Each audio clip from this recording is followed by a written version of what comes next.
Hello and welcome into the Cubs on Deck podcast. I'm one of your hosts. My name is Greg Huss, and today we've got a double dip of interviews for you. Last episode, we're coming off a live show where we made some predictions about the upcoming Rule 5 draft. Ultimately, two players were added to the 40-man roster in Owen Casey and Ben Cowles. Next episode, we'll break down the fallout of the Rule 5 draft that's happening on December 11th. We'll look into who gets selected by the Cubs and added to the Cubs roster in both the major league and minor league phases of that draft.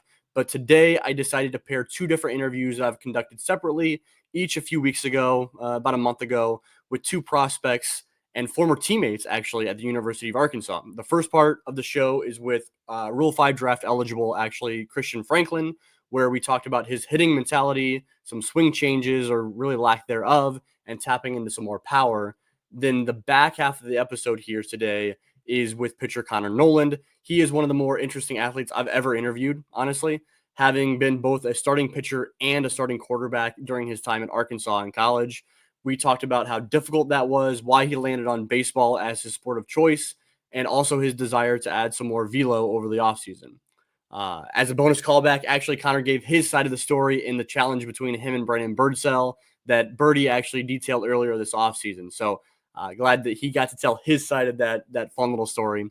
As always, a huge thanks to all the players for coming on the show. And without further ado, let's get into these interviews. Thanks, guys. And today I'm joined by our third guest of the offseason. We've had Riley Martin on the show. We've had Brandon Birdsell on the show. Now we got Christian Franklin. Christian, thanks for coming on, man. Hey, thanks for having me. This is good. I'm excited to have a position player. I've had a couple pitchers.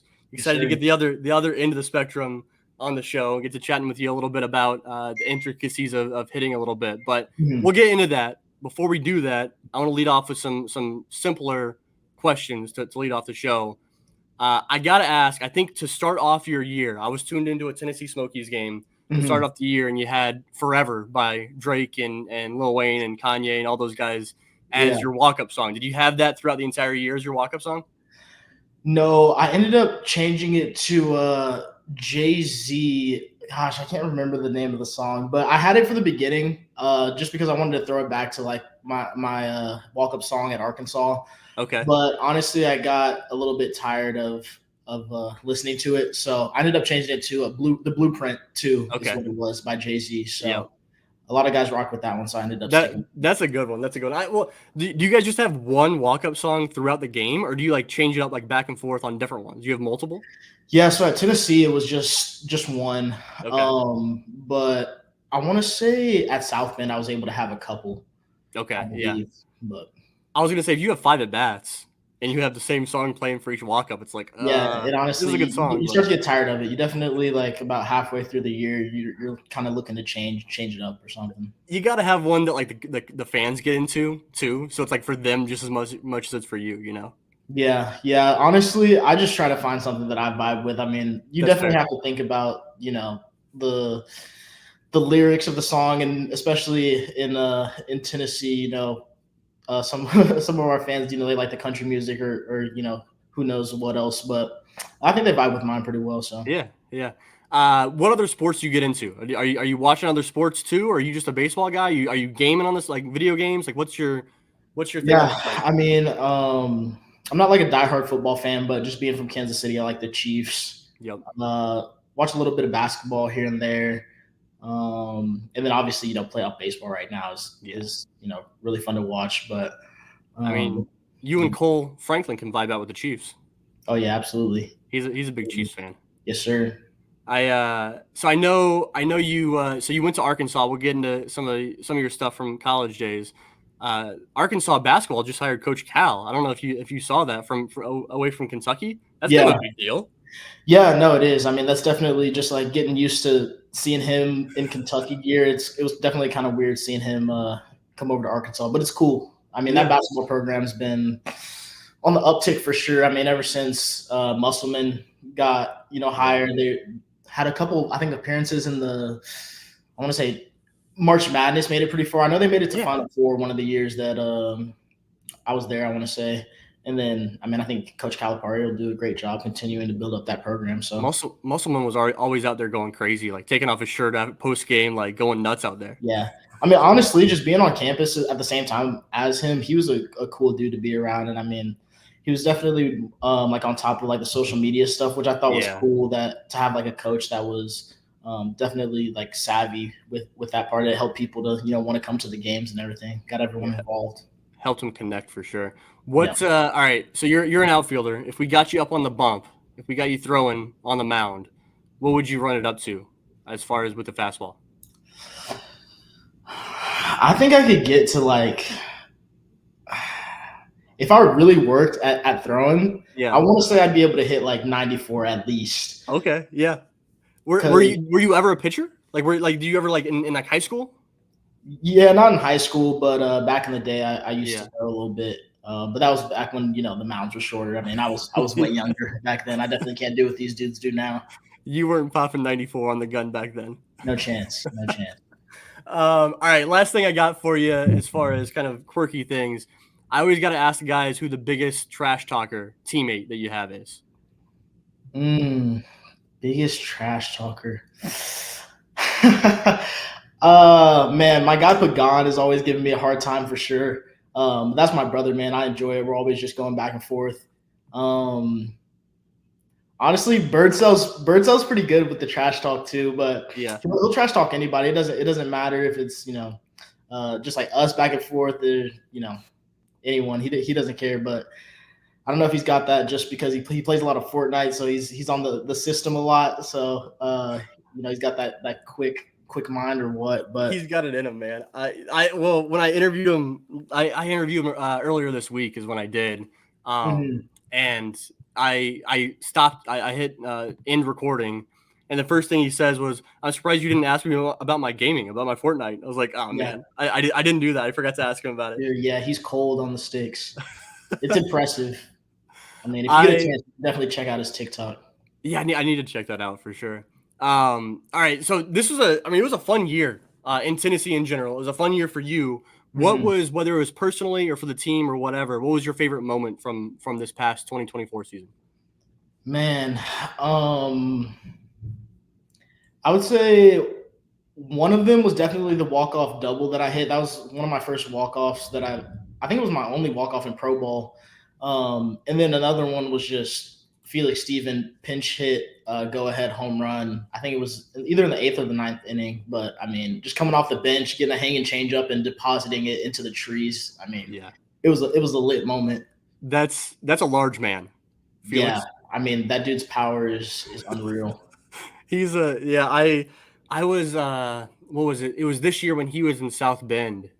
And I was catching South Bend when they were over. I live in Central Illinois, so I was watching them when they were over in Peoria, and I was standing probably like 10 feet away from Felix Stevens. I'd never felt so small in my entire life standing next to Felix Stevens. Yeah, he's a big guy, but you get to know him. He's honestly one of the nicest dudes on the team. So yeah, that's awesome.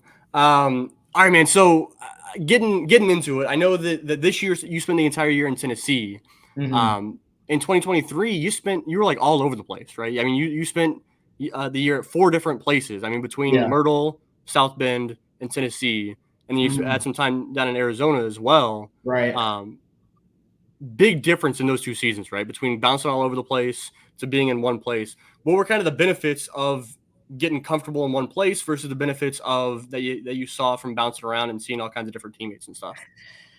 Yeah, I mean, honestly, bouncing around as much as I did wasn't necessarily the plan. I mean, I definitely knew that I wanted to move up in 2023. I started off in Myrtle Beach, coming off of that injury in 2022. I didn't play that whole season, so I wanted to get out of Myrtle, pretty quickly. The plan was just to go there, get my feet under me, and then, I got moved up to South Bend.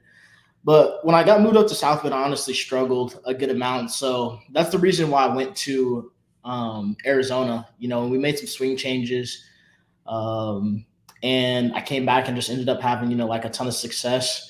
And luckily at the end of the year, me and a handful of guys were able to go up to Tennessee, so we got a taste of what it would be like. And then obviously this past year I was able to spend the whole year there. But I would say just being able to spend a whole year at AA, I think that's where there was definitely like a jump in competition. I would say, at least the biggest jump that I've experienced. Guys can really command their stuff a lot better. But just being able to play there for the whole year and get exposure to that level of competition was really good for me. And, the fact that so many of those guys end up playing in the league that year. I mean, we faced a lot of pitchers that ended up throwing in the major leagues, showed me that, I can compete with those guys at that level. So it definitely gave me a level of confidence and comfortability. When you went down to Arizona in 2023 from South Bend before like coming back, what were the Mhm. things that you worked on when you were down there in Arizona, like tweaking? Yeah, really, it was just getting the ball more out front and getting to a more balanced position to allow myself to catch the ball more out front and allow my power to play. Yeah. Because basically, what was happening is I was catching everything super deep. I was on my back leg a ton, and my power just wasn't showcasing as much as it should have. So we kind of tweaked some moves, and I kind of scratched the leg kick, went to a little early toe touch move, and just worked for me. It just clicked. The toe touch seems like it kind of simplifies things a little bit at the plate. Yeah, it does. And that was kind of the weird thing about it and that's the weird thing about hitting is sometimes, you'll have a feel that works really well for you and you keep trying to repeat and repeat the same feel, but over time that feel can change into, something different. So that's kind of what I experienced this year in 2024. Basically, I had a really good spring training. I mean, I was crushing, hitting really well, felt really good going into the season. And, I just kind of struggled a little bit. So we ended up making a swing adjustment, getting rid of the early toe touch move because I actually ended up just getting stuck back like I was before. Went to leg kick, and that just allowed me to move forward a little bit better. And so then I started having, the success that I wanted to. Yeah, I was gonna say after the first like this year, after the first like 3 weeks or so, the first 3 weeks of the year, like you really turned it on, right? Like Yeah, it honestly, I was. think it was longer than 3 weeks. I want to say it was almost like a month and a half, which it I'll give you definitely. some credit. Yeah, no, I appreciate that, but maybe in my head it was longer, but it felt like an eternity for sure. Yeah. But yeah, I mean, without that scuffle at the beginning of the year, I think I hit over 300 for majority of the year. It was just the start, so Yeah. I want to just try to stay as consistent as possible and not have that happen again. I mean, I was gonna say, like, looking at your numbers across the season, I mean, like across the board, like they were tremendous, right? Like whether it's the batting average, you getting on base, it's the Mhm. walks were up. I think you had Yeah, like the second best walk rate in the system. The yeah. strikeouts were down. You were whiffing a lot. Like across the board, it was great. I know one Mhm. thing that you already mentioned a little bit is tapping into that power a little bit more. Yeah. How like I don't want to like sit here and like it doesn't make for a good question to say like, oh, like how do you continue tapping into more power? But it's like Mhm. how do you continue tapping into more power without sacrificing the other things? Like you're doing everything else tremendously, and like I know that we'll get into kind of the whiffs later, but how do you add more power without sacrificing everything else? Because that's confusing to me as a fan. Yeah. I will say throughout the year, I think I didn't maintain my weight as well as I did last year. I was definitely heavier. And I think, it kind of goes a little bit hand in hand. There's definitely some mechanical issues that I think I could change in order to tap into that power more, but also just keeping my weight up. But at the same time, who's to say if I would have ran as well as I did if I, had that weight on at the That's same true. time. But yeah, I think what I've done so far this offseason is I'm trying to, get stronger so that I can, use that power a little bit more this next year. And then also just, make a few swing adjustments, but not change everything so that I can, keep doing what I was doing well. And then, just slug a little bit more. Cause if I could do that, I think I'm in a pretty good spot. Yeah. How hard is it keeping up that weight throughout a long, grueling season? 'Cause I talked with Cole Roeder Man. about it quite a bit, Hmm. especially early on in his career. Yeah. And he was telling me that it was just it's impossible. Like you lose a lot of weight over the course of the season because it's just you get Yeah. to August and September and you're dead. Yeah. It's honestly really tough, especially when you start playing as much as I was at least towards the end of the year. At the beginning of the year, I was playing 3-4 games a week, but in the heat of the summer, I was playing 6 games a week, pretty much every week. So Yeah. it's definitely hard. I think one thing is you're not going to want to do it, but making sure you get in the weight room and, just staying on top of, your calorie intake and making sure you're getting enough protein throughout the year. It's, just the little stuff that, might not be at the forefront of your mind. We're so focused about baseball, but, these are the things that are going to help you throughout the course of the year. So, I sat down with, our strength coach, Mark Wiseman, and we kind of looked at, over the course of the year, my power output from jumps that we do. That's how we, measure, I guess, our power, like vertical, I guess how we're doing throughout the year had kind of gone down pretty steadily. Mm-hmm. And, just doing a better job of keeping that up will allow me to, stay more consistent and honestly just stay healthy throughout the course of a year. Yeah. Have you looked up some of Wiseman's college highlights? Yeah. I think someone might have shown some during like a PowerPoint or something, but dude was a beast. And he's still built like that, man. It's impressive. That dude's routine is honestly more locked in maybe than mine. It's impressive what he does. But just having him on staff is amazing. The culture that we've just been able to build with, him and Blaine Kinsley coming from Arkansas it's completely different from whenever I first came into the organization. And was he at Arkansas with you? Yeah, he was. He was there all 3 years. So that's definitely cool. Nice having that level of, comfortability with him. Yeah, no, for sure.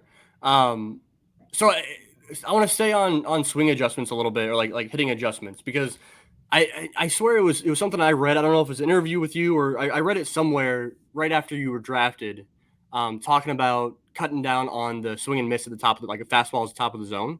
Mm-hmm. Is that something that you tried to tackle? Like, was that like a concerted effort to try to tackle that when you came into the system? Because I know like that was something I was reading about, but at the same time, like you now are like swinging and missing a lot less than you were when you were like in college. Like what kind of adjustments were made in order to kind of catch up with that high fastball a little bit more? Honestly, I really just don't swing at it. No, it's just, knowing my strengths. And as I've, had more and more at bats, I think that's one thing that I do a really good job of is I don't chase. And I still haven't experienced it where a guy's going to just like paint 3 fastballs at the top of the zone. I think, it's definitely something that I should continue to work on as I, work in the AAA and the major leagues. Those guys are at another level. But I just lay off of it, don't swing at it. And my swing and miss has gone down. I just know what I do well. Yeah. And when my approach is locked in, then, usually I'm not going to be striking out too much. So that makes sense. Really it.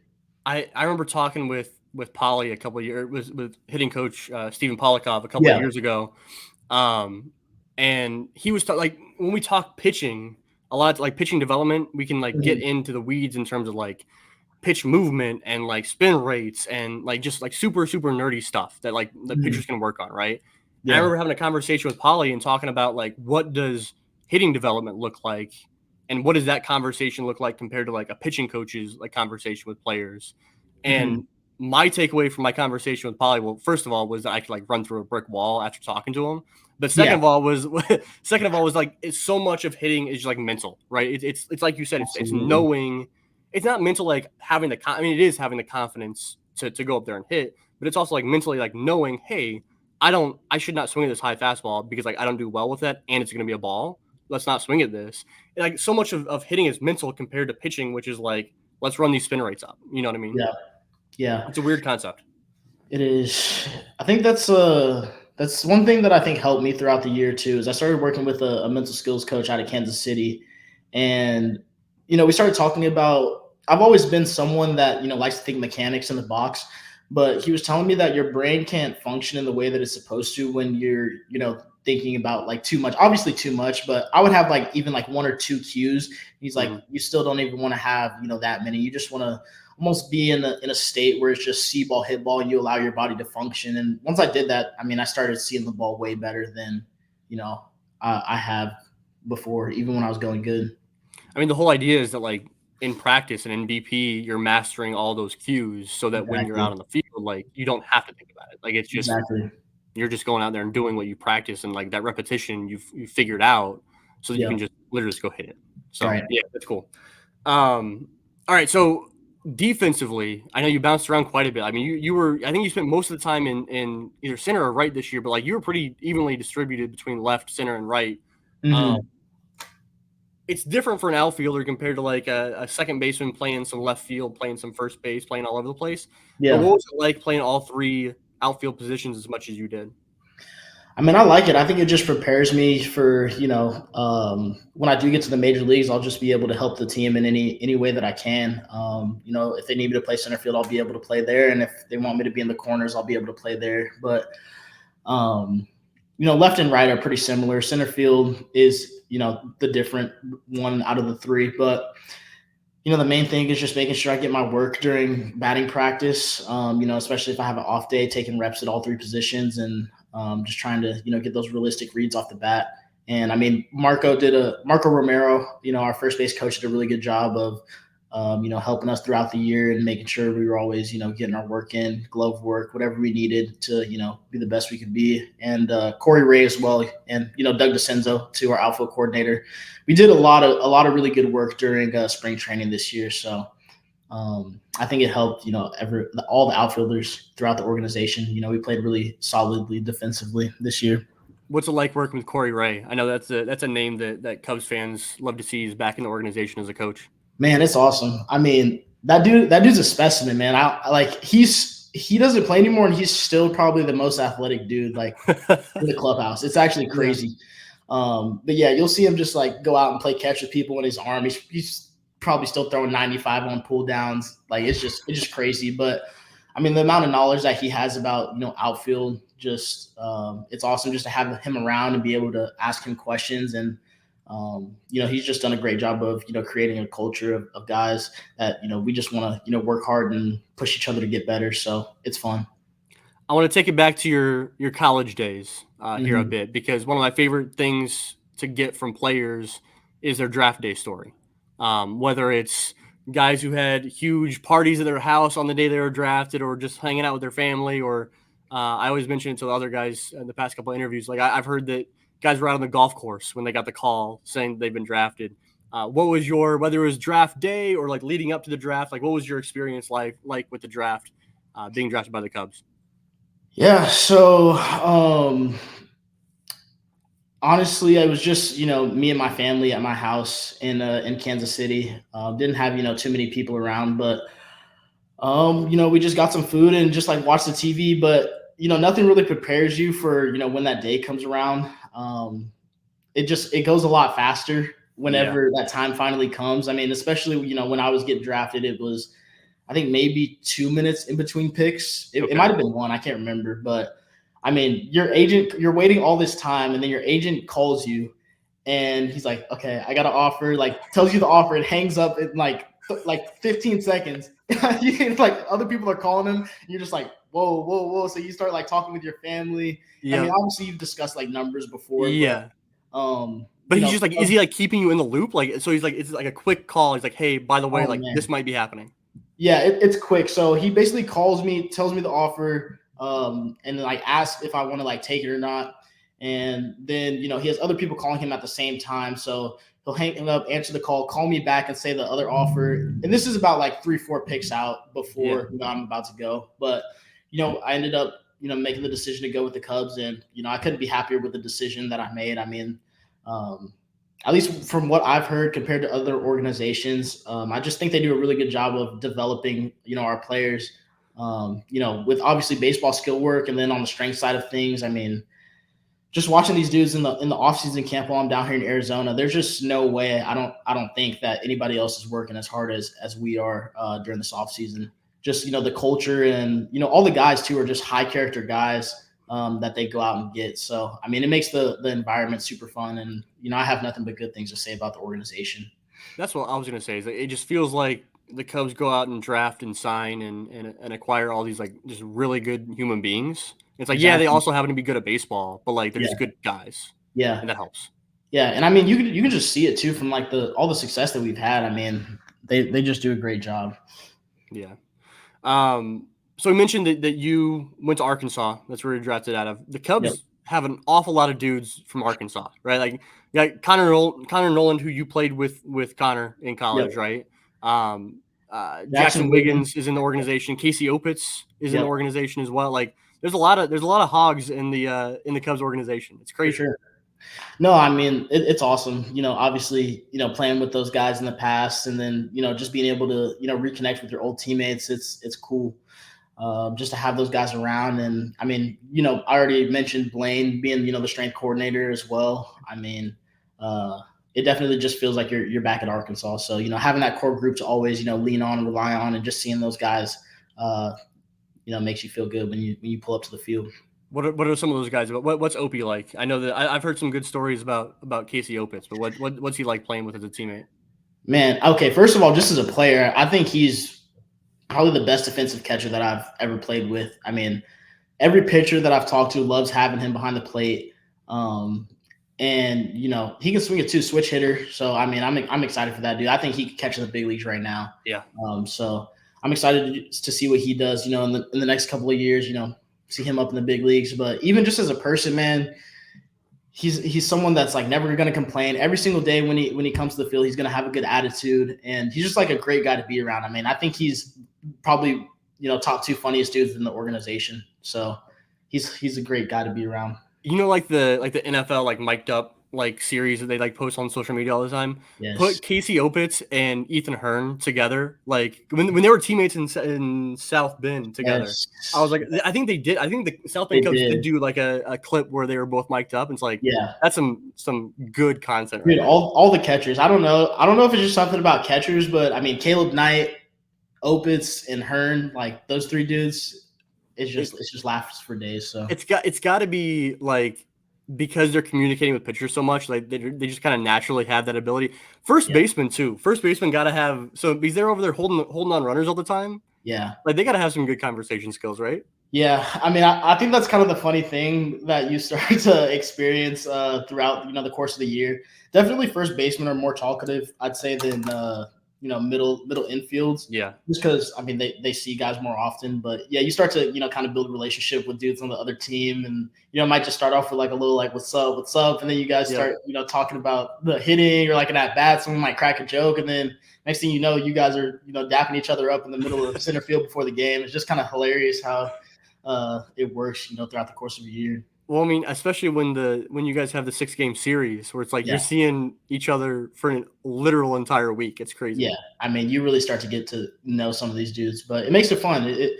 I think it's realistic to being in the major leagues and playing those guys super often, the same teams, and you get to face the same pitchers too. I think it's an advantage as a hitter. It can be seen as an advantage as a pitcher as well, but So I know that you played in Arkansas and then spending this year for the Tennessee Smokies. You guys had to rock the UT, the Tennessee University of Tennessee branded uniforms a few times, right? Yeah. How'd that feel from an Arkansas guy? Honestly, I was just happy that it was a black jersey and not that bright orange one. But it definitely felt weird because whenever I was a junior, that was the year that we played them. They were really good. We were really good. I think we were like 1-2 spots in the SEC. But things definitely got a little bit chirpy. But I mean, I love Tennessee, man. The state was awesome. I got love for Vitello. He recruited me to Arkansas, so nothing but good things to say about that program. And I'm proud of everything that he's accomplished. But yeah, it was definitely weird putting on that jersey. Yeah, I'd imagine that was kind of a bittersweet thing. It's like, oh, like I'm playing in Double-A, that's fun, but also got to put on this jersey. This is kind of weird, but it's funny. All right, man. I'm curious about because you talked about your spring training earlier this year and how you felt like it was a good spring training. Curious about if you were able to kind of get any tips or tricks or anything from any big leaguers. If you got to chat with any guys while you were in spring or anything like that. Any big leaguers? Or just got a chance to kind of observe them kind of doing their thing or figuring out their how they go about their business too. Yeah, I mean, I played in a good handful of big league spring training games this year. So I mean, obviously, just getting to be around Swanson, Horner, Happ, Talkman, just seeing how those guys went about their work was really cool. Just the level of focus and commitment that those guys had. even being at the level that they're at, they still come to work every single day, and you can just tell that they're extremely focused. So I try to emulate that in my game and the way I go about my work as well. Yeah. What's your off season look like? I know that's you got some time off here. I'm assuming you're doing a whole lot of lifting. What's the off season look like for you as a player? Yeah, I mean, this offseason, I'm really just trying to almost go like Kobe Mamba mentality about the offseason, but I'm trying to be really dedicated on my my sleep, my nutrition. I don't think I've gone to sleep past like 11 p.m. in a minute, but I'm just making sure I get 8 hours of sleep and taking care of my body, man. Just crushing the weight room, trying to get stronger. Hitting 4 times a week. Trying to dial everything in, but I'd say the one thing that's different this offseason versus other ones is I'm just really trying to take care of my body as much as possible, which I've done that in the past.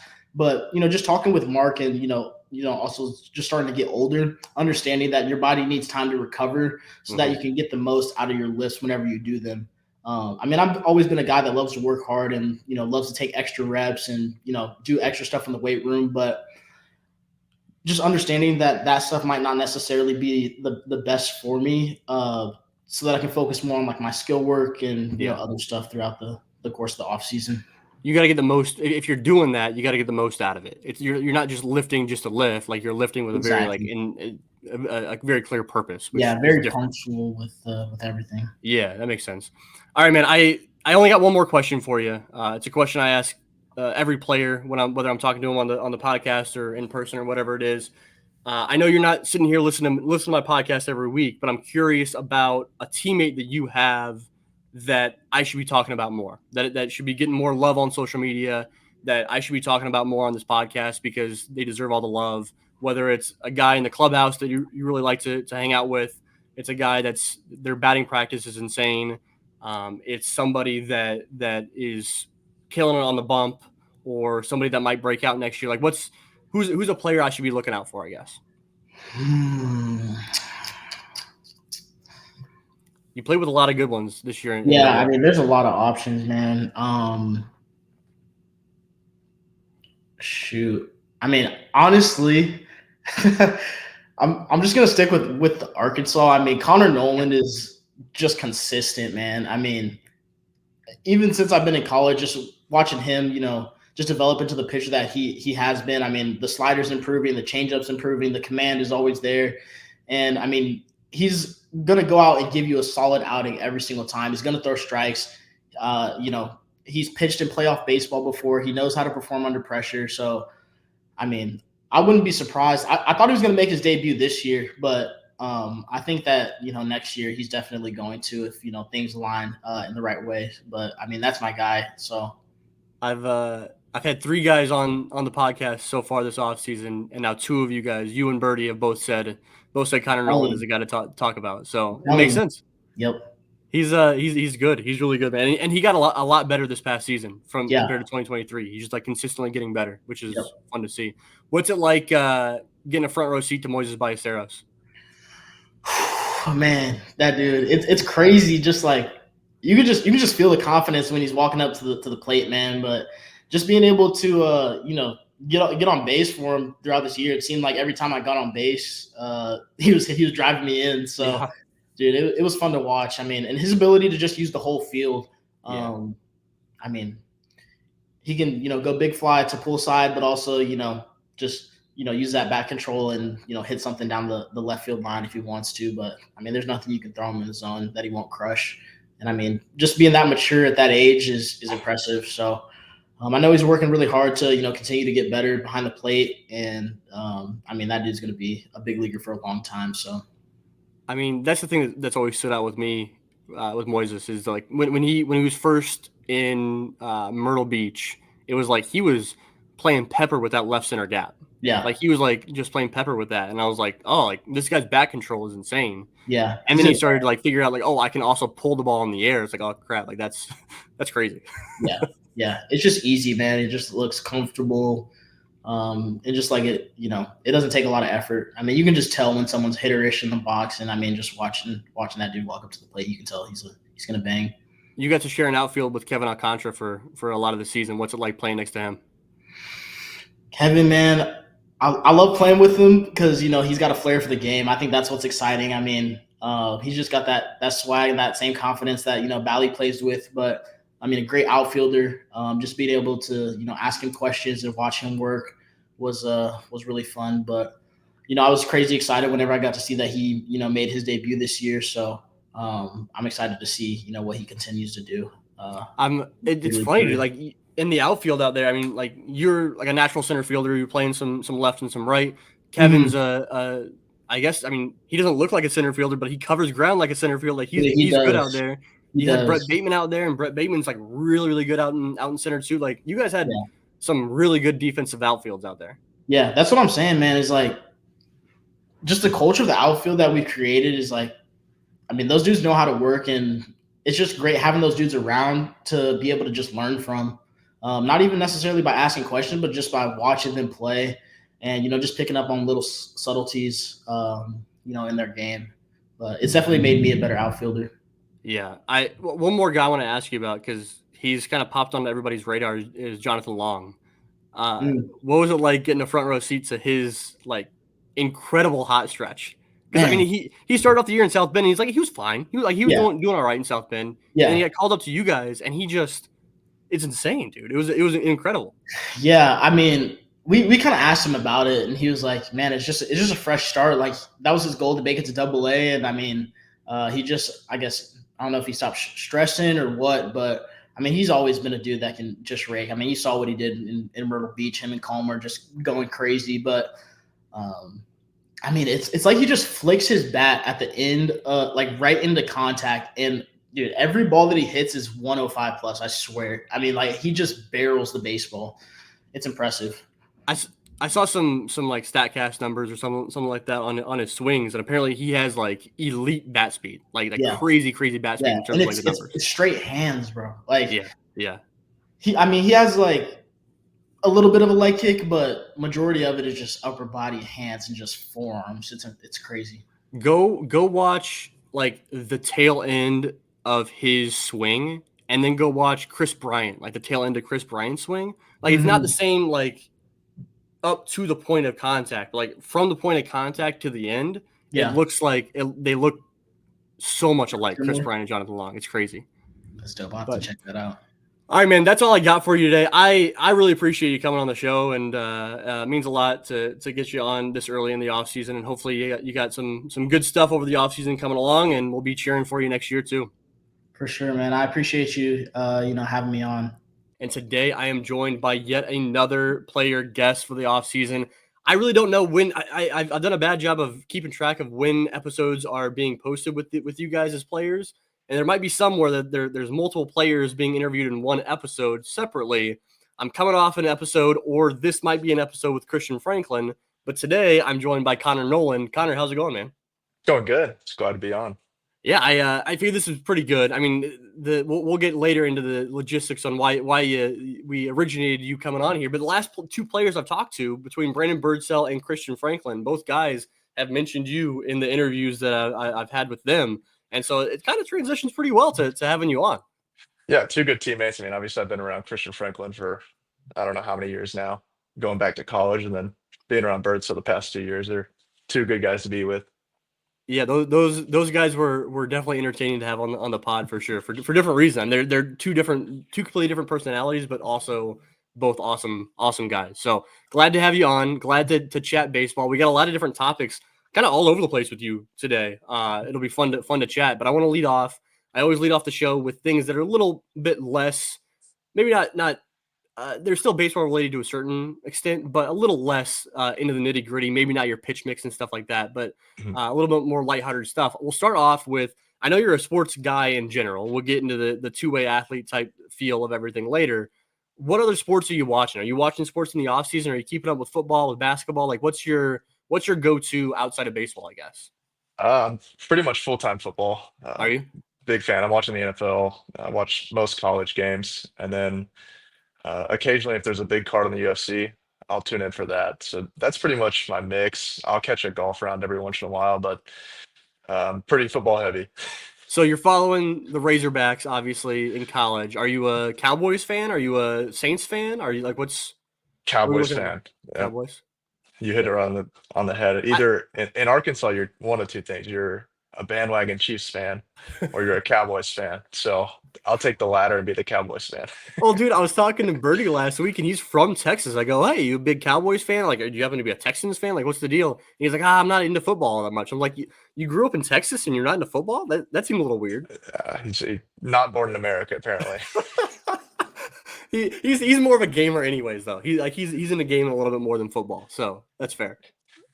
He's always playing video games. I feel like every time I get on social media, it's Brandon Birdsell's TikTok. He's live streaming Fortnite or doing something. So he's got a lot of other things to handle. I mentioned him to this. I mentioned this to him off air last week. But there's a guy that I actually started podcasting with years and years ago. Like he had me as a guest on a few times, and he reached out to me because he's a like a Fortnite streamer. Like he like streams, and he goes, "Hey." Like he reached out to me, he goes, "Hey, like Brandon Birdsell, he's really good at baseball, right?" Because he didn't really like know as much. I was like, "Hey, he's pretty damn good." He goes, he's a really good gamer too. I was like, I had no idea. So I had guys reaching out, not related to like following baseball at all, saying like, "Hey, what's up with Brandon Birdsell?" I was like, "Oh my god, this is wild." But um, different things crossing paths, that's for sure. All right, I gotta ask every single player, biggest trash talker. What teammate is the biggest trash talker that you play with, whether it's like to other teams or just like internally, like in the clubhouse and things like that? Oh goodness, that's a good one. I feel like we have Cole Roederer. I feel like is a good one. He'll Yeah. talk trash. He's more of a dugout guy though. He'll say stuff once he gets back to the dugout, not out there. But I think he's probably up there. He's probably number one. Yeah, Cole is. I've only had a few guys on the podcast more than once, and I think I've had Cole on three different times on the show. So that seems to line up. That I think that makes sense. So, what's in general from this past season? I know you spent some time in Double A Tennessee. You spent some time in Triple A Iowa.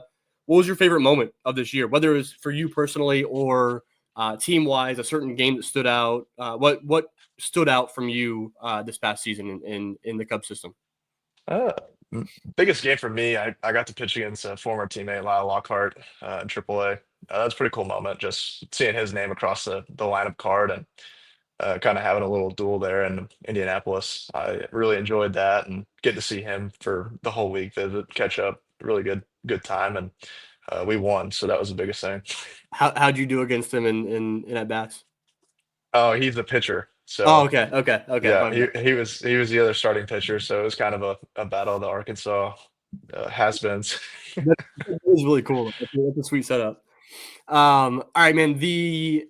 I'm curious. I always get guys' perspectives on their pitch mix, and I know there's a lot of really good individual pitches in the system. If you could take a pitch from one of your teammates and incorporate that pitch into your arsenal, what pitch would you adopt and utilize there on the mound?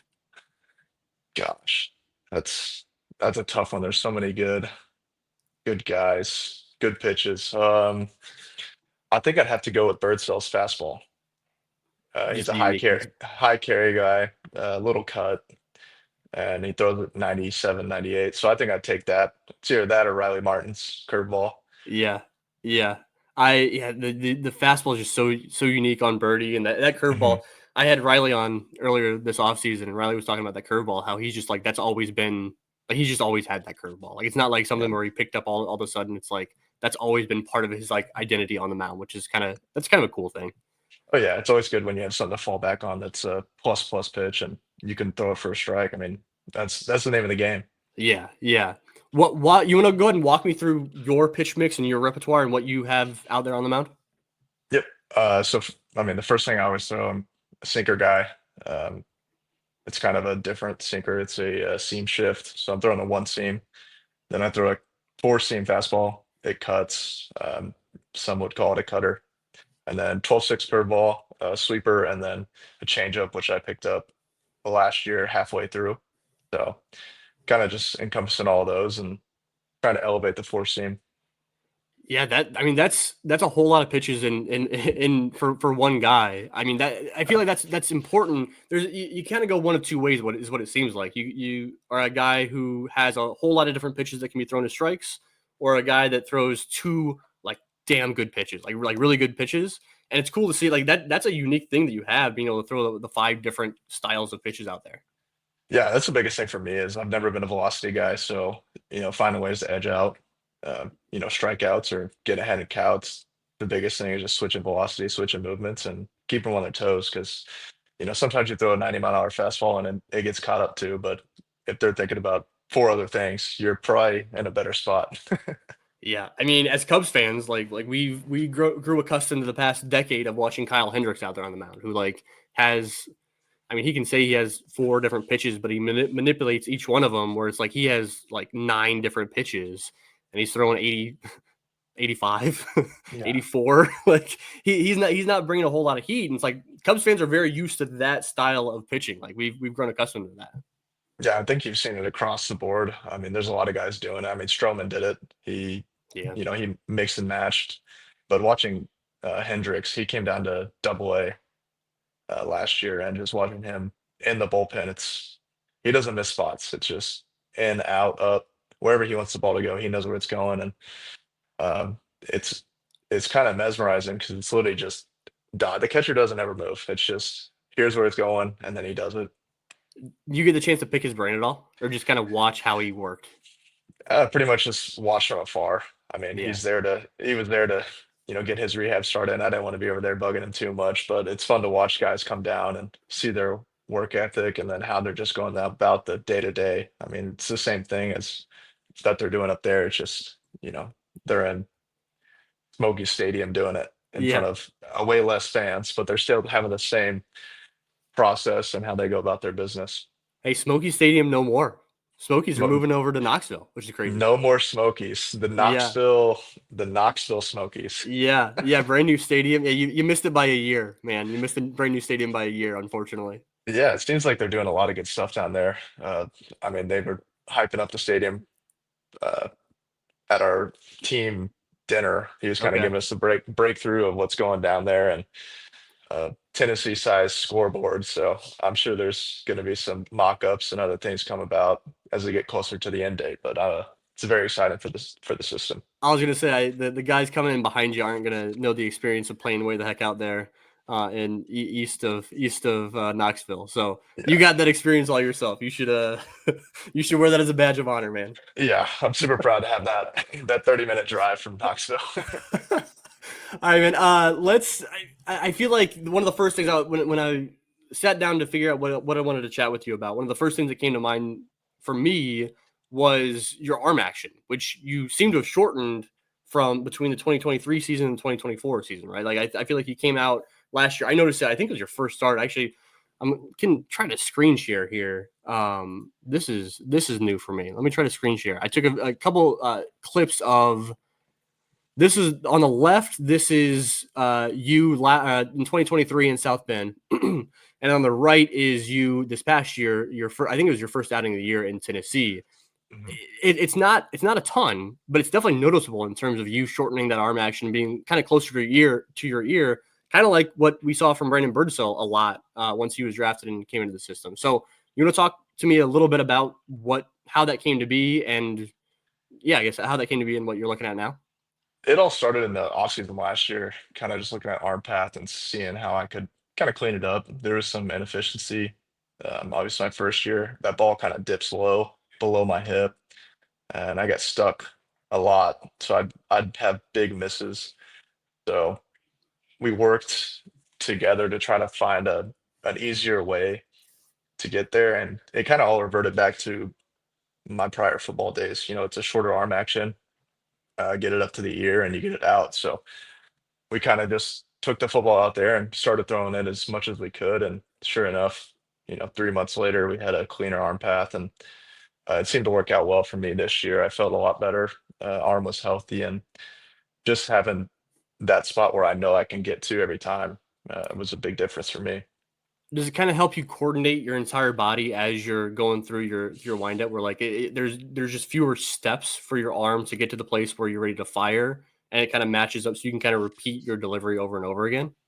Yeah, I said the biggest thing is just less margin or the margin for error is way less when Yeah. it's shorter. I mean, when Yep. the ball's moving around a lot, obviously a lot of different things can move and you get off balance and then your lower half is all jacked up. So something had to give, and fixing the arm was the best way to do it. I mean, it's kind of funny. I mean, you mentioned like that is very quarterback like in terms of Mhm. throwing a football. When I was talking with Brandon about it, like he was talking about how he said he's just always thrown that way, but he mentioned how he was a catcher growing up. Mhm. Like that's very catcher like as well, where like you're just trying to get it out of there and you're throwing from your ear. I mean, those motions are pretty similar and what leads to that short arm action. Yeah, very similar. I think, you look at the two, and I think there's a reason that that's the most efficient way to get the ball out. Both are heavily timed, and um, I don't know. Obviously, Brandon has one of the shortest arm motions probably in the organization, Yeah. and I'm not even close to what he's doing, but inching closer to being the shortest arm path without just, obviously going to the Brandon Birdsell. Yeah. Is that still a work in progress then? Are you still working to like maybe shorten that up a little bit more? Or is like are you content with where it's at now? I'm pretty content with where it's at right now. I think, if I went any more, it would be almost awkward. Yeah, Um, that's fair. it's definitely not something that I could change within one off season. I think that would be have to go a full year, and it's not really a possibility when you're playing in spring training. You're playing games all year, and then you have 2 months to say, "Oh man, I'm gonna do more." So I think it'll stay the same. Yeah, that's fair. I mean, we've mentioned Brandon Birdsell enough on this podcast. He's gonna love this. He's gonna love every second of him getting some airtime, I'm sure. Uh, so I guess this came about because I ended up tweeting out it was a picture of Brandon Birdsell holding up the ball that he won apparently that he had you sign. Uh, he came on last episode and talked about or a couple episodes ago and talked about the competition that he had with you that you apparently had sprung on him. I want to give you plenty of time to kind of defend yourself, defend your honor, tell me your side of the story to a certain degree because I'm sitting here and all I have is Brandon Birdsell's side of the story, which was him essentially bragging that he won this competition. Yeah, he won. I'll give him that. He won fair and square. Okay. But they forgot to mention the fire details of this whole thing. It wasn't 2 weeks. It was a month out. A month left in season. We're neck and neck. He's got one extra start at the end of the year. So I was like, well, let's have a little competition here. Whoever can get the most innings wins. Bragging rights, obviously, it's no monetary value there. But we get to, I think it was the last 2 weeks of season, and he blew one start. It was like Yeah. he went 1 1/3, and I was like, oh man, like This is my gonna be this opportunity. this is gonna be close here. He's Yeah. gonna have to come down to the wire. And sure enough, he gets the Tuesday, Sunday to end the year. And on Sunday, he goes 6 or 7 innings, wins it by an inning and 2/3. And he's like, Yeah. oh man, I won the competition, all this. And I mean, he had another start ahead of me. I will say Yeah. that. I'll try to defend myself in some way. But he acted like it was just this neck and neck. He had a little advantage. Yeah. There was a lot going on. I kind of handed it to him, honestly. I could have got back out there. You should have. Well, honestly, I didn't even pay attention to that. Like, so did he get an extra start throughout the season? I know he got an extra start at the end of there. Was it over the course of the season he got an extra start too, or no? It was at the end because we switched Okay. around the schedule so many times. I was supposed to have the Tuesday, Sunday, so I would have had an Yeah. extra one, and we would have had a tighter race. Uh, AKA, I probably would have won this competition if it would have worked out the way, and I would be holding the ball right here on stream right now. But instead, it's in Brandon's house, probably in a trophy case Dude, and a it was safe. it was an intro. So he literally he goes, let me go grab this. So like mid Oh interview, my gets gosh! up, and goes and grabs it, and it's in one of those like the shadow box type like that holds the baseballs, and he had to take it out of the shadow box to show on the screen the because did you sign it? Is that what ended up happening? I eventually signed it. It took a couple days to get it out of me, but eventually I conceded the race and he won. He mentioned that he tossed the ball after he got the last like that out. I think it was like a strikeout maybe. He tossed it back to the dugout. Did you realize what he was doing? I did. I knew exactly what he was doing. I was keeping tallies. Uh, I told skip to pull him before he got to his inning. Like right before it, he gets another out. But he was at like 50 pitches through 5 1/3 or something. I was like, oh man. So he's sitting Like there cruising, and you're like, ah, like this is great. I'm glad he is, but yeah. at the same time, like, man. Yeah, happy for you, but really would love for you to come out of the game right now. Oh man, that's it. Yeah. The added context is important to that story because I'm glad I got you on here to defend yourself a little bit because it's a great story regardless, but it did need a few extra pieces of information there for sure. It did, and the thing is, that's not the only competition we're going to have. This is probably going to turn into a long, drawn out process of a yearly uh, ball that's going to be given out, and Oh yeah, dude. hopefully next year I get it. I mean, you guys, like both of you guys are like absolute innings eaters. I mean, like I know that like through among the system, I believe that you two were two of the top in terms of most innings pitched this year. But not only like that in terms of innings pitched, but like you guys were just like getting through the order multiple times through. I had a stat where like you and Brandon were the only two guys that went 3 times through the heart of the order more than 10 times this season. Like you guys both, like you did it Mhm. 10 times, he did it 12 times. Like the next best was a guy did it 2 times. So like it was it was you two and then like everybody else. Like that's it's probably something you pride yourself on is getting through the order that many times, logging that many innings. Like that's an important thing to be an innings eater like that. You've been like that your entire career dating back to college. Yeah, that's the biggest thing. I think that's what a lot of people miss out on. Obviously, guys come out of high school still very talented, but in college, if you don't go 7 innings, it's like that's a bad outing, or you probably didn't pitch that great, or if you didn't go six. So you get into pro ball, it's like get in there, be efficient, throw strikes, collect outs, and hopefully you're standing on the mound in the seventh with the lead. So this, I mean, that's something you're pretty accustomed to is logging that many innings. You went 134 this season. By Mhm. the end, like once you're getting up to like 120, 130, like how dead are you by the end of the season? I guess are you Yeah, still going strong? Like, could you have kept going? Like, how are you feeling? I could have kept going. I just don't know how effective I would have been Yeah. at keeping going. I mean, I hit the 115, 120 mark, and it's like you go out there, it's not all, sharp, but that's where the competitiveness comes in, and you go out there and you find ways to get outs. And I think that's what the biggest learning curve is. You're not always going to feel good, but if you can get out there with your not tip top stuff and get outs, uh, you can find a way to win. So I don't know if forgive me if you don't have an answer for this one because I just thought of this as we're chatting here about this, but like what's the how does like logging a ton of innings over the course of the season and like that grind of getting through those games, how does that compare to like, all right, you're at 110 pitches, you're in the seventh inning, like you're trying to grind through that individual game. Like, are those feelings similar? Like, does it feel the same, or like how do those two things compare to each other? I guess. For me, it's pretty similar. I think the biggest difference is the end of season. It's not just my arms tired, it's your whole body. It just feels like you're sluggish. You're just not explosive. Um, and I'm sure it's different for a lot of guys. Everybody's body responds different to wear and tear of a season. But when you're at 110 pitches and you're deep into a game, it's kind of just like you have enough adrenaline to keep going. But when you go into the game and you're like, man, I don't know how I'm going to do this, that's when it's a real struggle. Yeah, no, that's fair. I think part of that, I mean, correct me if I'm wrong, but I feel like part of that too is like finding ways to get outs other than strikeout. You know what I mean? It's like, Mhm. hey, like I got to be efficient out there on the mound and not be at 100 pitches through 4 innings. Like I got to find other ways besides whiffing a guy to be able to get through this inning. You had to start. I had to pull up. You had to start on June 18th. I don't know if you remember the start. You went 7 innings, 3 hits, no runs. It was a great outing, phenomenal. No walks, like it was terrific. But the craziest thing was you didn't have a strikeout. You got all Mhm.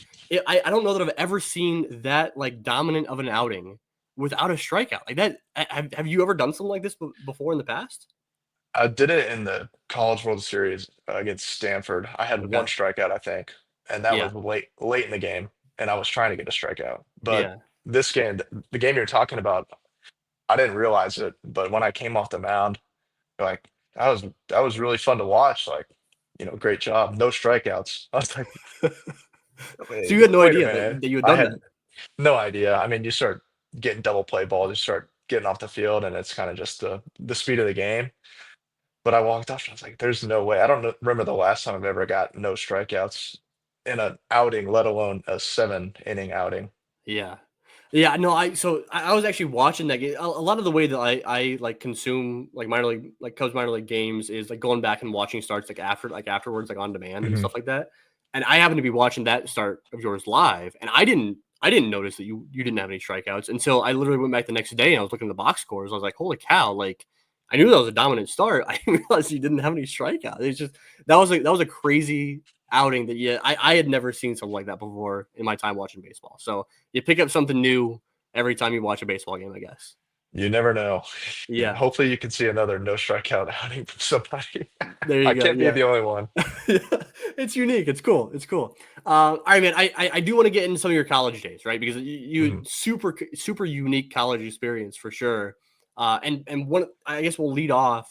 I always like to get the draft day story, the draft experience from guys. I always preface this by like giving you some time to think about it, but like it's I've heard stories of like guys were out on the golf course. I've heard they hadn't even talked to the team that they were going to get drafted by, like all sorts of things. What was your? I mean, because you spent 4 years at Arkansas, and being drafted by the Cubs in that year was the first time you've been drafted, right? So what was that experience like that year that you were drafted? It was an interesting time, honestly, because I was really thinking about going back to college for another year. I had already moved into an apartment in Fayetteville, just kind of gearing up to get it going again. And draft day came around. I wasn't really paying attention, didn't really have my eyes set on anything.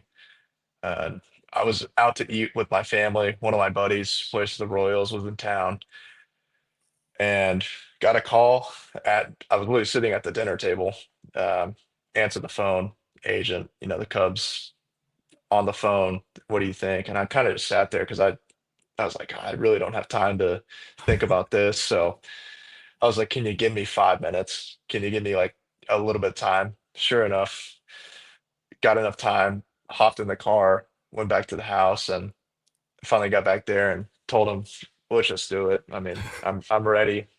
My buddy was in my ear telling me you should probably do that. So um, it was really weird because it wasn't like I was sitting there watching the TV, like knowing what's going on. It was kind of just Yeah, out of the blue, and the opportunity came, and um, I was just excited at the time. I celebrating with my family and a couple of my buddies there. So it wasn't a big party or anything. It yeah. was just me and my family having a small sit around. Obviously, the draft, once you get past the first 2 rounds or something, it's just some guy reading on a teleprompter. So Yeah. it was a good time though. You at least get the chance to finish your dinner?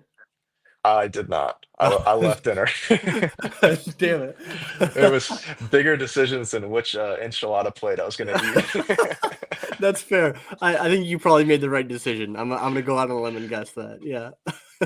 All right, man. We've been dancing around it quite a bit, but I think the thing that makes your story so incredibly unique in college was that you were a two sport guy. You were a pitcher on the Arkansas baseball team. You were a quarterback on the Arkansas football team. I- You just want to talk a little bit about that experience of being a two-way athlete at a SEC college where I mean you weren't just on the football team, right? You made a start for what it was a homecoming game, right? You started a homecoming game, you played 4 games your freshman year. Like you want to talk a little bit about that experience of being a two-way guy at Arkansas? Yeah, it was super interesting time, super busy. I mean, I came in my freshman year knowing I wanted to play football. Um, I went into that summer, didn't really think I was going to start, but at some point, we had a lot of injuries, stuff happened, and I got to start one game, played in 4 games, enjoyed football. I mean, there's nothing like SEC football. Saturdays you're going into a pack house at Mississippi State, Auburn. Um, so I got to play against Mississippi State, North Texas, Missouri, and then I started against Tulsa. Yeah, 1-0 as a starter. That's my only thing I got, but uh, didn't play great. I mean, by any means, I was a check down king. But you win the game, you hand the ball off to the good players, and we kind of finished up that season. We weren't great at all. We were 2-10. We were not something to write home about, I would yeah, say. But went into the spring not really knowing what I was going to do with baseball. I didn't touch a baseball during the fall. kind of just walked out there in January and showed face and kind of Yeah. started to get down the mound.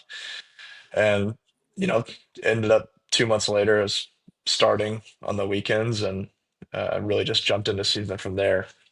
But And you started a game in Omaha your freshman year, right? So you went from starting the homecoming football game in the fall to starting in Omaha as a freshman on the baseball team. Like that's one hell of a season, dude. That's uh, wild. it was crazy. It's two of the most nerve-wracking things I think you can do in your freshman year. I mean, Yeah. you play in front of a 60,000 crowd in football, and then you go to Omaha, and it's probably the I don't know how numbers wise what it looks like, Yeah. but I would imagine the 25,000 range, and it was a good experience for me. I mean, I don't think I've seen a crowd like those, and obviously not in minor league baseball. But it's definitely prepared me for the bigger stages. Yeah. No, I guess from a grind standpoint, right? Like where you're not only like you're not playing these games for the football team and for the baseball team, but like you're doing the workouts for each team. You're doing different lifting schedules, I'm sure, based on the two different teams and focusing on different body parts and stuff like that. Like how how much of a grind was it more than anything to do both sports and everything that comes with both sports? Yeah, it was honestly too much. Yeah. Um, I mean, it's a lot to go to school anyway, and then you're throwing in two sports, and then I got to go to lifts, I got to go to study hall, got to find time to eat. It was a lot. The scheduling was the biggest thing. I think my coaching staffs on both sides helped me out a lot. Uh, Scheduling when I had to be places, I'd get a schedule with my weekly routine, and that really helped keep me online. But I mean, to to do it again, I don't think I could, um, especially with the dedication that it takes in the spring. You go into baseball games, you 4 or 5 games a week, and then you're headed over to spring ball to a 3 hour practice and then a 2 hour film study. I don't think I have that in me anymore. I mean, was it, so you stopped playing football after your freshman year, right? Is that what it was? I did. How I did you did. make that decision that you were going the route of? I mean, because you were starting football games as a freshman in the SEC. Like that doesn't really happen. It's like how did you decide on baseball going that route? I had a good freshman season. I mean, I threw a lot of innings, had a lot of opportunities, and I kind of just figured that, if I put all my eggs in the basket for baseball, it would probably be a better path for me to be a professional athlete of some sort. Football was kind of a dead end. They were bringing in grad transfers, and you know, right now you can transfer anywhere you want, with no repercussions. So that was kind of the beginning of that, and it didn't take me long to get over to baseball and stick. Yeah, no, I so it's funny because when I'm prepping for these interviews, I'm just doing some Google searches and stuff like that, and I loved interviewing Riley Martin. He was terrific. He was one of my best interviews that I've done. Googling Riley Martin is tough because he went to a D2 school and his name is Riley Martin, a pretty common name. Googling you, who played SEC football and baseball, and a little bit more original of a first and last name together, much easier to find some information, I gotta say, on you than Riley Martin. With all due respect to Riley, because so I was able to come up with a few extra things.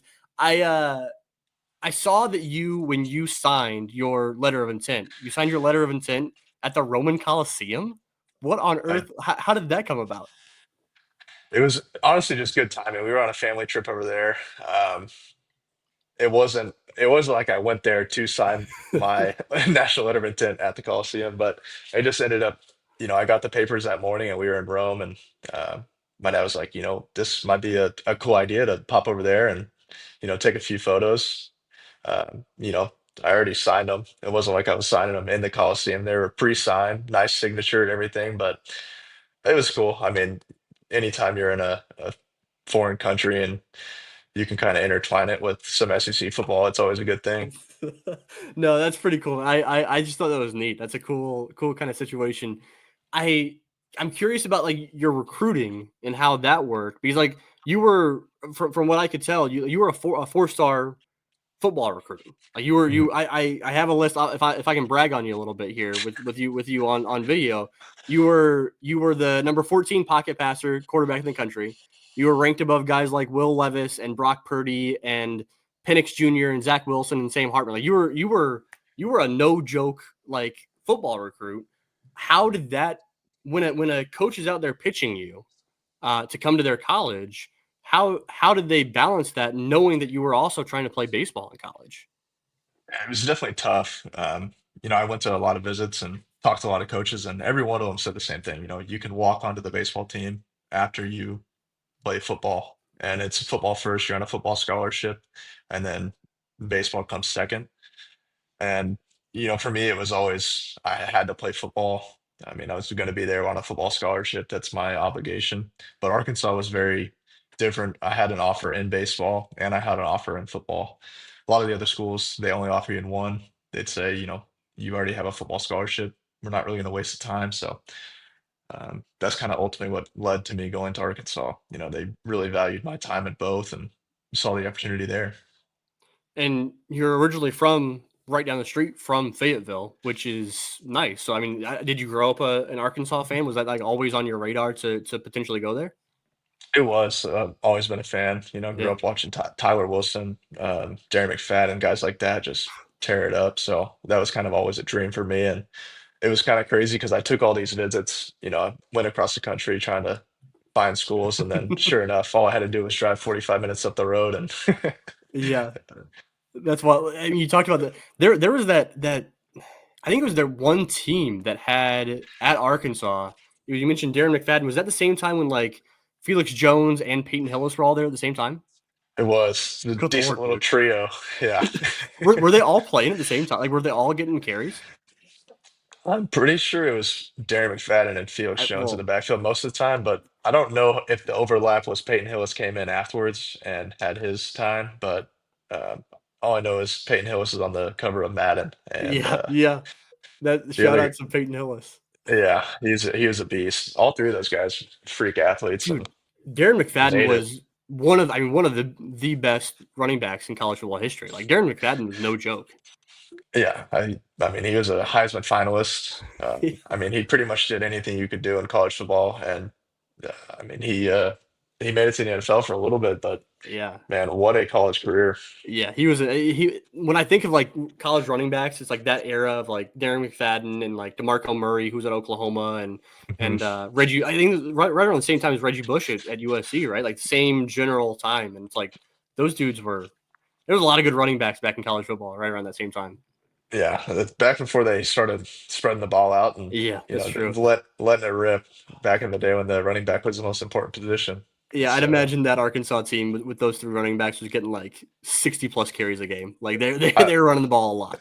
if they weren't, their OC needs to be talked to. Exactly, exactly. You I know you played there at the same time as John Stephen Jones, right? Which is Mhm. Jerry Jones's grandson. Is that right? Yeah. Did you get the chance Yes. to meet Jerry Jones at all? Yeah. Been around him a couple times. John Stephen was my roommate Okay, nice. all throughout college, so we're still good friends. And yeah, I've been around Jerry a handful of times. That's cool. Oh yeah. I'm curious about the Cubs have been known to go after a bunch of Arkansas guys. I talked about this a little bit with Christian Franklin too, and I mean a lot of you had teammates now that are currently in the system that also spent time with you at Arkansas. Between Christian Franklin, Casey Opitz was there at the same time as you, was your catcher there. Jackson Wiggins and you overlapped by what, a year or two maybe.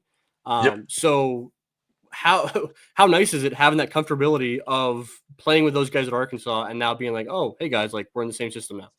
Yeah, it's been great. I mean, obviously, when you know people in the room, and it adds a comfortability that you just uh, kind of just be yourself. I mean, you go into different places, and each new team you go to, it's always another Razorback in the room and someone you've spent a lot of time with, been in the locker room with before. So I've enjoyed my time being around Christian, Opitz. I mean, and now Jackson's coming up to the system, and hopefully to see him, in Double A or Triple A here soon. I mean, he's first year guy, but it's Yeah. crazy how much the Razorbacks have produced for the Cubs. I mean, it's even Drew Smiley Hmm. up in the big leagues. So you have a lot of names that are coming out of Arkansas, and I think the Cubs have kind of found that the product that Arkansas has created is pretty solid, and guys are producing. So I mean, hopefully they keep it going. Is Opitz the guy that's probably caught you the most in your career? He has. I mean, he caught Yeah. me for 3 years at college, and then pretty much all year South Bend, and then this year he caught me for a good majority of the time. So we have a lot of innings between us. What's it like? What's Casey Opitz like?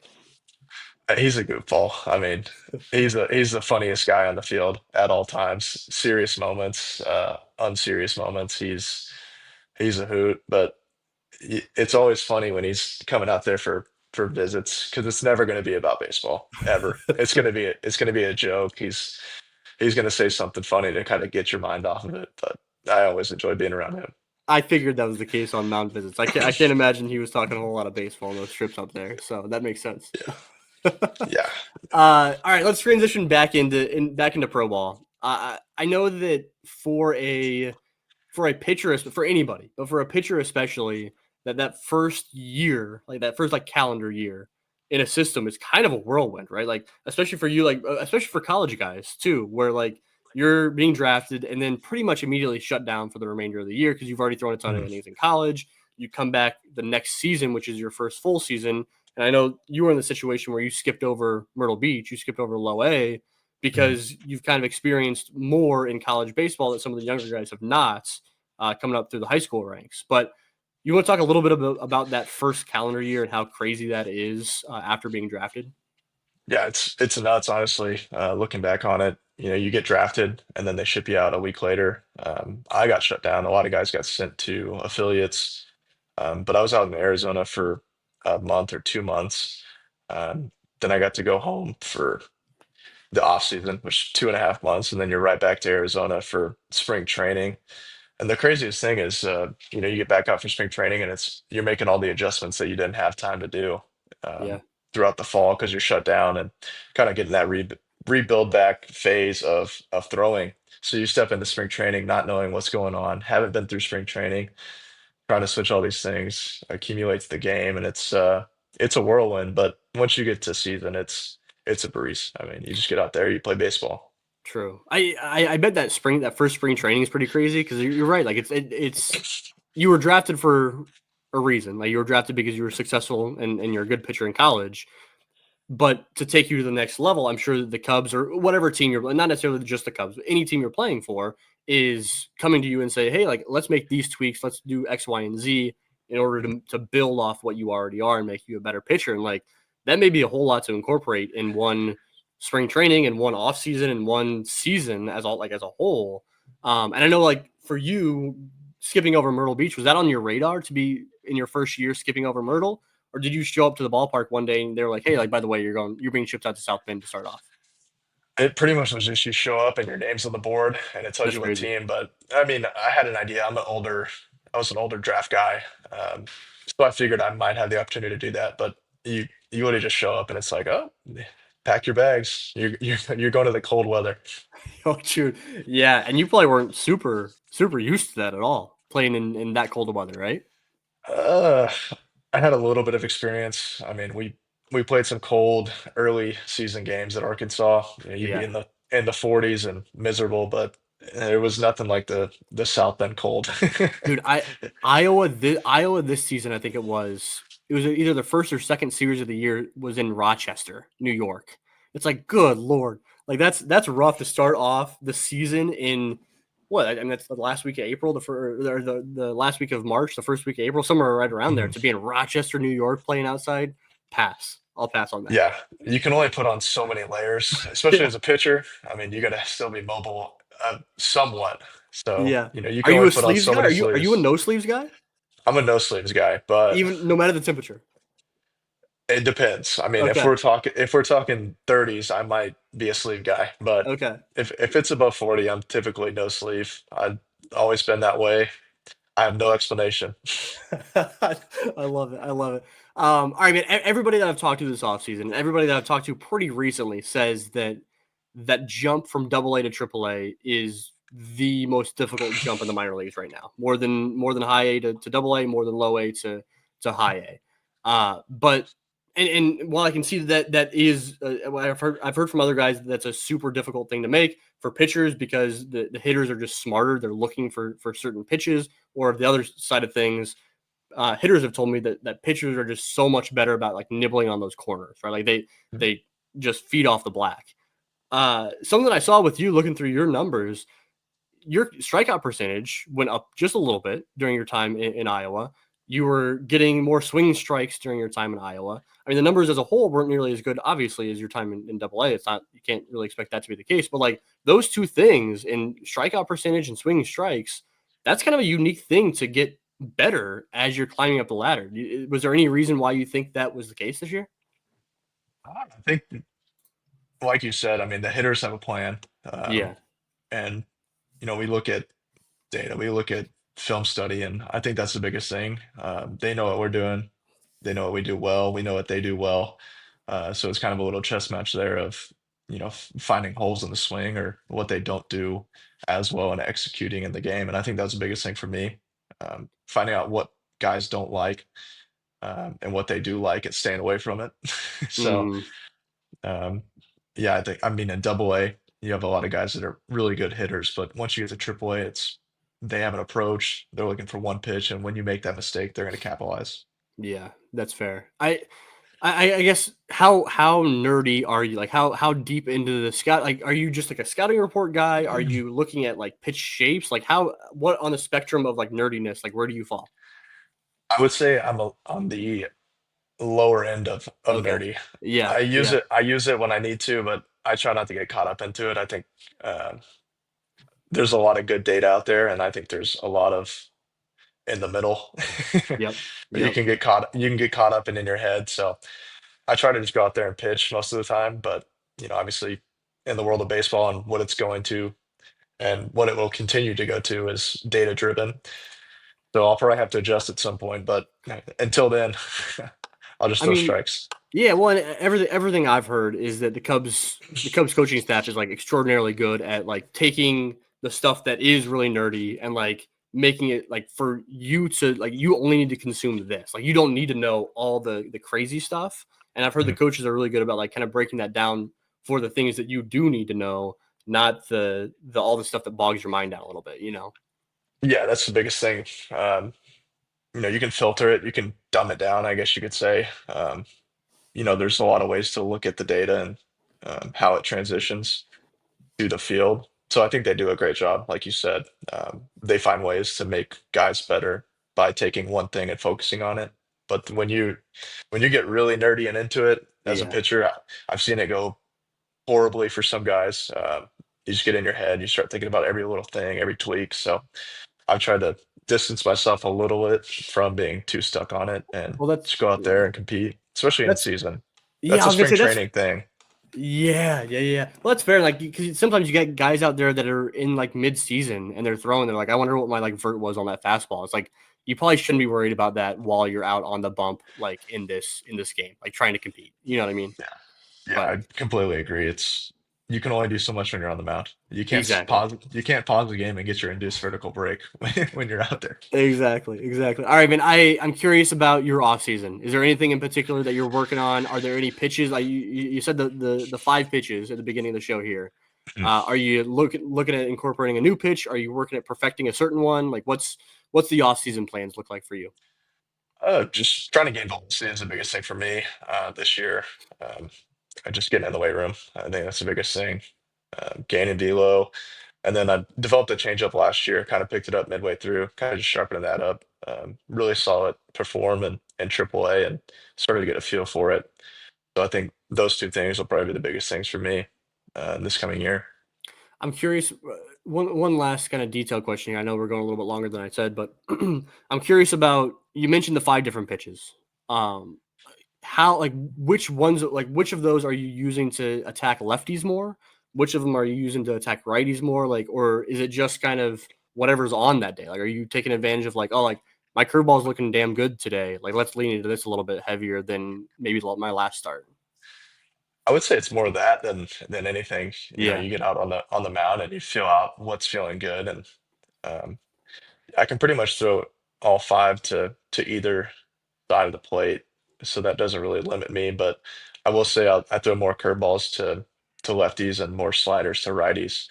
Um, I don't know though. It just depends on the guy. I mean, you'll find some lefties that can't hit sliders, and you'll find some righties that hit sliders really well, and you want to throw them curveballs. So I think it's a case by case basis, but um, I only throw changeups to lefties most of the time. Yeah. There's a couple cases where I'll find a righty. I'm like, I'll try it out in the middle of the game, but it's pretty set in stone. I only throw changeups to lefties most of the time is like Yeah. that's the perfect way to describe that. I love that. I mean, whenever I'm talking with a player, whether it's interview here or even off the podcast or anything like that, I'd love to get some thoughts from you players on who I should be talking, like what of your teammates I should be talking about more. I know you're not tuned into the podcast every week. I'm not saying that, but like who deserves more love? Like who needs more love in terms of they're just a damn good player, or they're a great clubhouse guy, or like you think they're really gonna take off, or like who should I be talking about more on the podcast or tweeting about or whatever?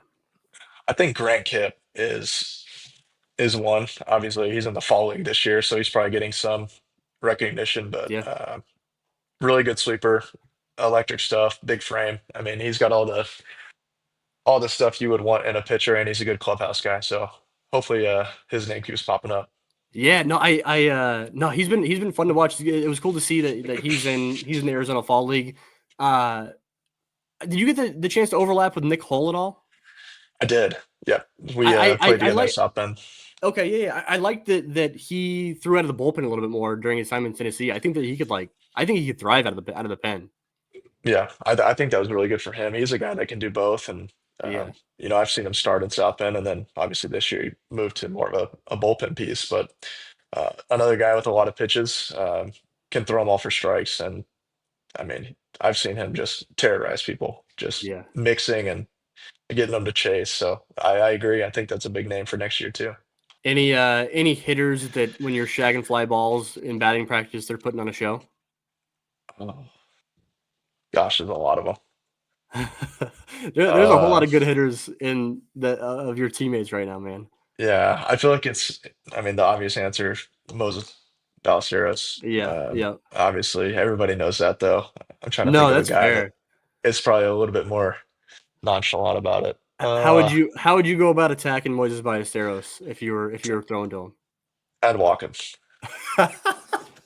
I'd take my chances. That's He fair. can he can steal every base he wants, but I'm not letting him hit a home run. That's incredible. I love it. That's probably the wise decision. I mean, he's tearing it up as a 20-year-old in the Arizona Fall League. He made it all the way up to AAA. Like, yeah, that's probably a wise move on your part. Yeah, I'll take the walk. He can have the base, but yeah, I think for most people that's probably their best option. That's incredible. All right, Connor, I appreciate you coming on the show. I appreciate you taking the time to chat for 45 minutes here or so, and wish you the best of luck in 2025. I know me and everybody else listening will be cheering for you, rooting for you to make your MLB debut in 2025. No, I appreciate it. Thanks for having me on. Yeah, you take care. Everybody out there listening, appreciate you for tuning in. You can check us out on the Cubs on Deck on podcast form on Apple Podcasts, Spotify, Stitcher, iHeartRadio, all that good stuff. You can check out the podcast on YouTube over at the North Sidebound YouTube page. And really appreciate you for tuning in. Give us a like, give us a comment, all that good stuff. Give us a rating. And we will be back in your ears in 2 short weeks. Take care, guys.